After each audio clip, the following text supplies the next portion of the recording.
Hello, everybody. This is Kanjo. Name is Kanjo Hakeem. This is my first YouTube video. I've been talking about doing it for years. As many of you know who follow me on Instagram and Facebook, I've been talking about doing it for years.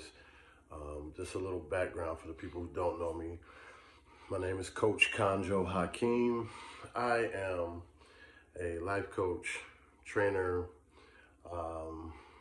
entertainer. I wear many hats. My mom likes to say a jack of all trades, master of none. And I don't know if that's a compliment or an insult when they say you're a master of none. But anyway, I wanted to do a channel to present to you guys because, to be honest, it's taken me this long to do it because I'm kind of shy. Believe it or not, even though I step on stage and pose in trunks, I'm kind of shy.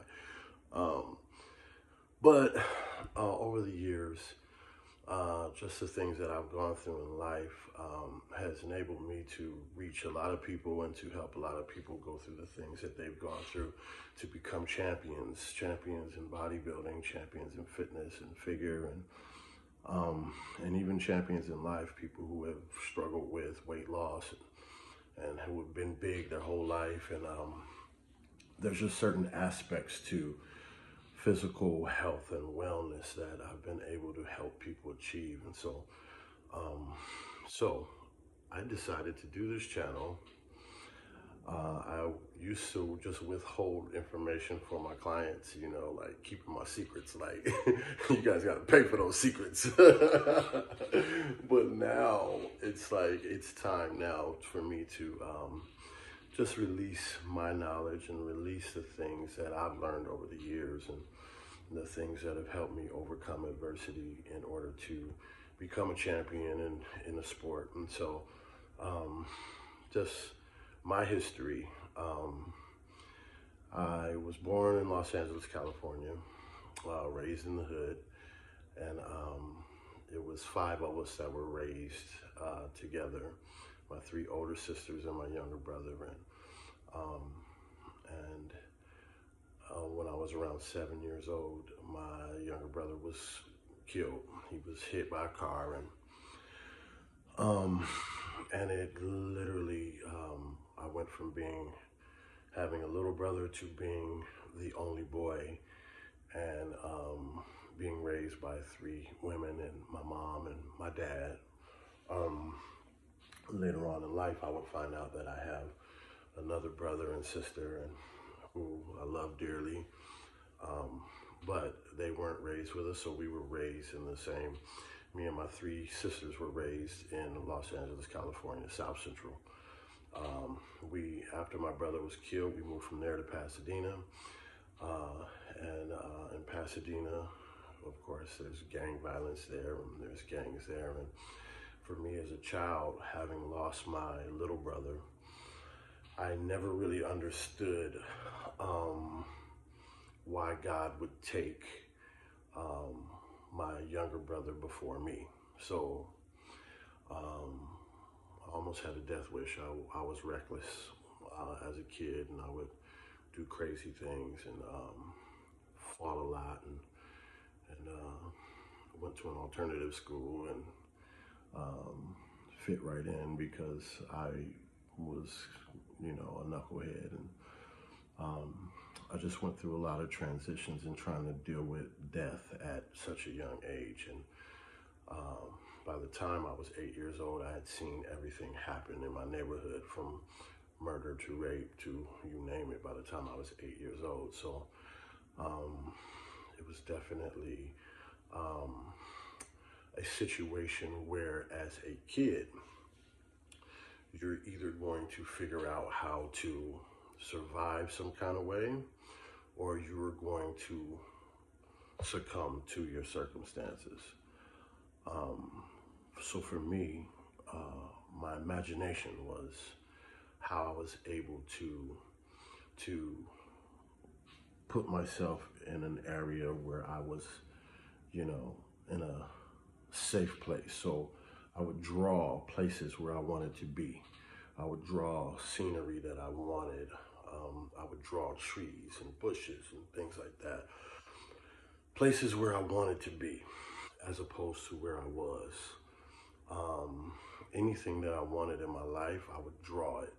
If I couldn't afford it, if my family couldn't afford it, I would draw it and put myself in that paper. And I used to draw muscles a lot just because I was fascinated with that physical strength. Once I knew that He-Man could actually be a real person when I saw Conan with Arnold Schwarzenegger, I became obsessed with muscle.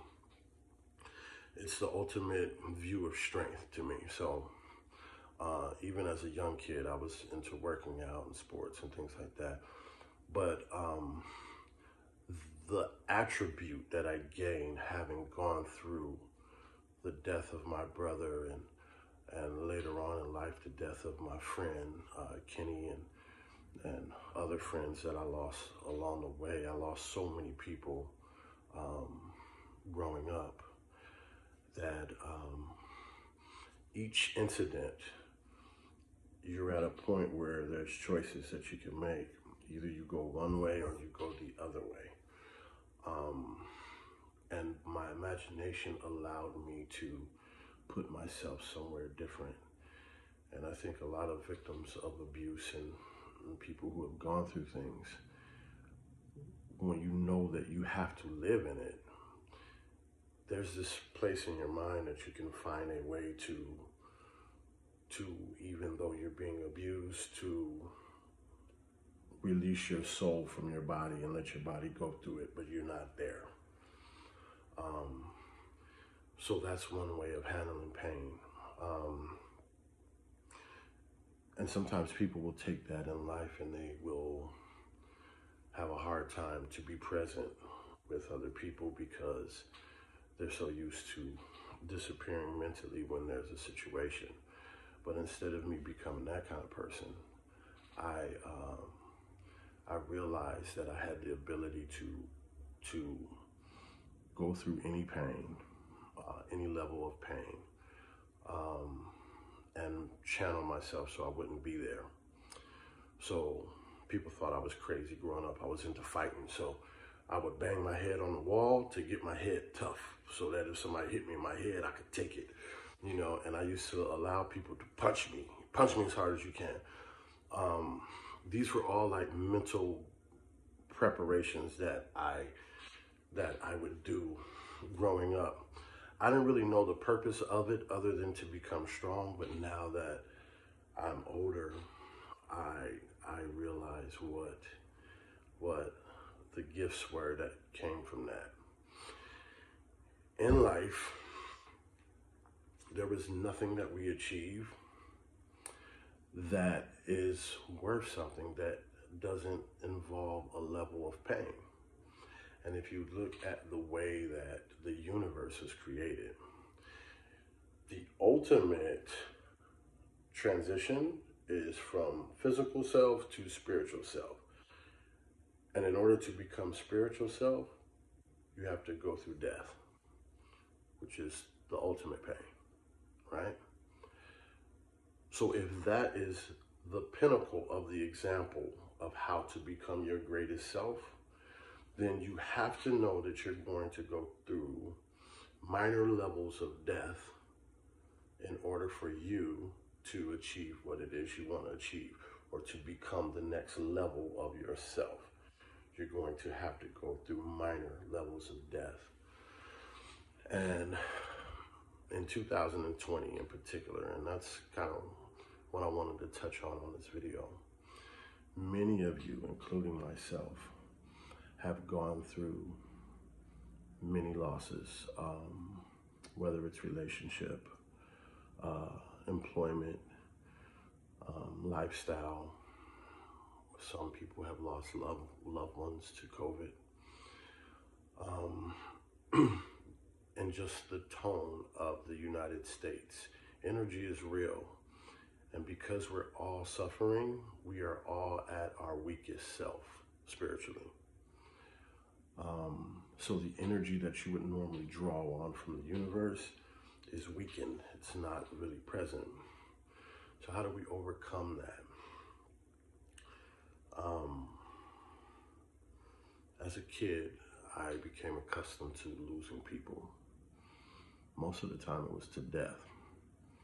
So anything short of death, I'm prepared to handle. And how I handle that is by understanding that no matter how great the loss is, you're being fashioned for something great. You're being made into something greater than what you were. And you lost something because you were not as great as you're meant to be. And so that something is over. That something had to leave for you to become the greater you. And it's painful and harsh, and most people have fear of pain. But when you know what pain brings, then you have to embrace the pain. I learned to do that in the gym. I learned to embrace the pain in the gym. And most people who are champions, they look forward to the pain in the gym. But gym and training is the most primitive form of mastery of self. Physical pain doesn't hurt as much as mental pain. Mental pain lingers. Physical pain heals itself. Mental pain can linger and it can snowball into other pains, right? So, the gym, once you're able to accomplish what you want to in the gym and the physical pain, then you can grow into the mind of being able to deal with mental pain and anguish. And how you stay centered is, no matter how great the losses are, people, you have to know that at the end of this, if you survive it, there is something great for you on the other side.